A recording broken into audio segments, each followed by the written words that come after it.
হবিগঞ্জের বন্ধু তাহমিদ চৌধুরী। তাকে প্রশ্ন করবেন অধ্যাপক আব্দুল মতিন আজহারি।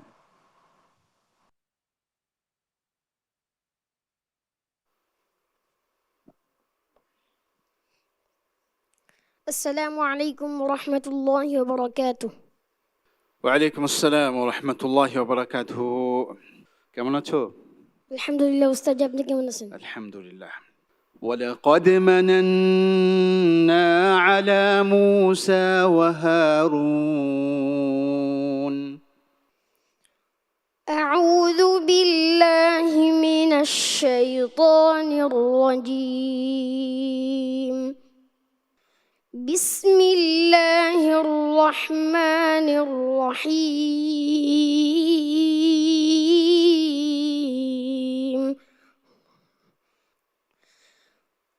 ولقد مننا على موسى وهارون ونجيناهما وقومهما من الكرب العظيم ونصرناهم فكانوا هم الغالبين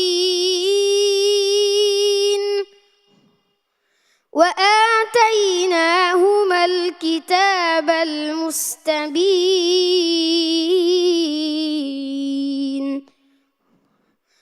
وهديناهما الصراط المستقيم وتركنا عليهما في الآخرين. سلام على موسى وهارون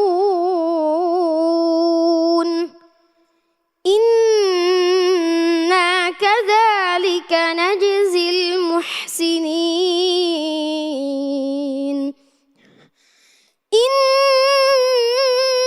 إنهما من عبادنا المؤمنين وإن إلياس لمن المرسلين إذ قال لقومه ألا تتقون أتدعون بعلا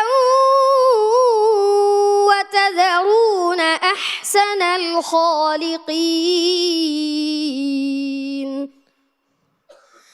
الله ربكم ورب آبائكم الأولين فكذبوه فإنهم لمحضرون إلا عباد الله المخلصين وتركنا عليه في الآخرين. سلام على الياسين إنا كذلك نجزي المحسنين. إنه من عبادنا المؤمنين وإن لوطا لمن المرسلين إذ نجيناه وأهله أجمعين إلا عجوزا في الغابرين ثم دمرنا الآخرين وإنكم لتمرون عليهم مصبحين وبالليل أفلا تعقلون فتح الله عليك. صدق الله العظيم. মাশাআল্লাহ, আমাদের প্রতিযোগী হবিগঞ্জের বন্ধু তাহমিদ চৌধুরী নির্ভুল এক তিলাওয়াত আমাদেরকে উপহার দিল। আমাদের এই প্রতিযোগী গত রাউন্ডে অসুস্থ ছিল। তাহমিদ, তোমার শরীর এখন কেমন? আলহামদুলিল্লাহ, আল্লাহ পাক আমার শরীরকে অনেক ভালো রেখেছেন। আলহামদুলিল্লাহ। আরও যদি আধা ঘন্টা তোমাকে তিলাওয়াত করতে বলা হতো, তিলাওয়াত করতে পারতে? জি।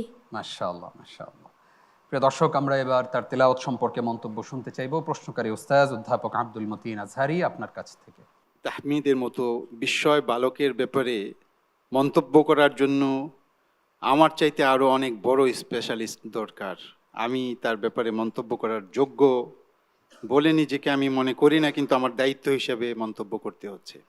তাহমিদের এই সুন্দর তেলাওয়াতে আমি অভিভূত এবং ওয়াকফ ইফতিতাহ সবগুলোই আমার খেয়াল মতো সুন্দর ছিল। এবং সে অসুস্থ 2-3 দিন যাবৎ সে স্ট্রাগল করে একটা জীবন যুদ্ধের মধ্যে সে এই প্রতিযোগিতা চালিয়ে যাচ্ছে এবং অনেক ভালো করে যাচ্ছে। আমি তার উত্তরোত্তর উন্নতি কামনা করি। আমি আশা করব অচিরেই আমরা তাকে বিশ্বমঞ্চে দেখতে পাবো ইনশাআল্লাহ। ইনশাআল্লাহ। বারাকাল্লাহু ফিক ওয়া ওয়াফাকাকা লিমা ইউহিব্বু ওয়া ইয়ারদা। আমিন। আমরা মন্তব্য শুনতে চাইব কারি মোহাম্মদ আব্দুল্লাহ আপনার কাছ থেকে। মাশাআল্লাহ, তাহমিদ মাবরুক আলাইক, আল্লাহ ইবারিক ফি হায়াতাক। মাশাআল্লাহ। আসলে আমরা অনেক সময় কল্পনা করি যে আমি এইভাবে তেলাওয়াত করব, আমার জীবনকে এইভাবে গড়ব, দেখা যায় যে সেভাবে হয় না। কিন্তু আজকে বলবো যে তাহমিদের আজকে দিনটা ছিল, সে যেভাবে পরিকল্পনা করে আসছে আল্লাহ রাব্বুল আলামিন তাকে সেইভাবে তেলাওয়াত করার তৌফিক দান করেছে। তাহমিদ প্রত্যেকটা জায়গাতে তার শ্রেষ্ঠটা দিতে পেরেছে। এই জন্য আমি তাহমিদকে বলবো আল্লাহর প্রতি বেশি কৃতজ্ঞ হও। তুমি একজন বিশ্ব বালক, মিনহাজুল কোরআনের সিজন 2 অন্যতম সত্যিকার অর্থে প্রতিভা তুমি। তো তোমার জন্য অনেক শুভকামনা। সবাই তোমার জন্য আমরা দোয়া করি, তুমি যেন তোমাকে এমন তৌফিক দান করে যে বাংলাদেশকে তুমি পুরা বিশ্বের মধ্যে একটা উচ্চতায় নিয়ে যেতে পারো ইনশাআল্লাহ। ইনশাআল্লাহ। আমরা বারাকাল্লাহু ফিক। মন্তব্য শুনতে চাই কারি আবু সালেহ মোহাম্মদ মুসা আপনার কাছ থেকে।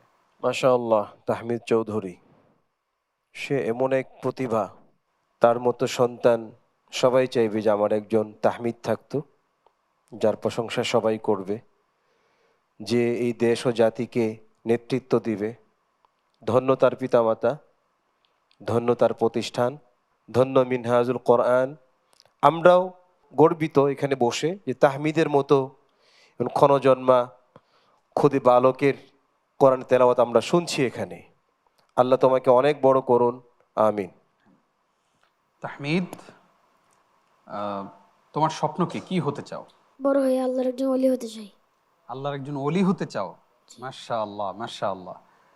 আমরা দোয়া করি আল্লাহ তাআলা তোমার সেই স্বপ্নকে কবুল করুন আমিন। এবং তুমি যেন এমন একটি পরিবেশেই বড় হতে পারো যে পরিবেশে সত্যি একজন আল্লাহর খাঁটি বান্দা, একজন ওলি হিসাবে তুমি এই দুনিয়া থেকে বিদায় নিতে পারো। আল্লাহুম্মা আমিন। ওয়াসসালামু আলাইকুম ওয়া রাহমাতুল্লাহি ওয়া বারাকাতুহু।